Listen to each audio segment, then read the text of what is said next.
How to use your Snapchat Friendmojis on your Android or your iPhone. Hello everyone, my name is Smile and in this video I'm going to show you how you can do it. So either you're an iPhone user or an Android user, the process is the same for everyone. So watch this video till the very end. Make sure you have installed and updated the latest version of Snapchat on your device. If you have already done so, then start by opening your Snapchat application.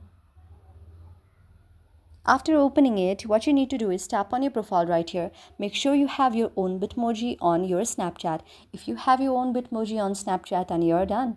If you don't have, then you need to make your own Bitmoji on Snapchat. So after having your own Bitmoji on Snapchat, you now can use any friend emojis on your Snapchat.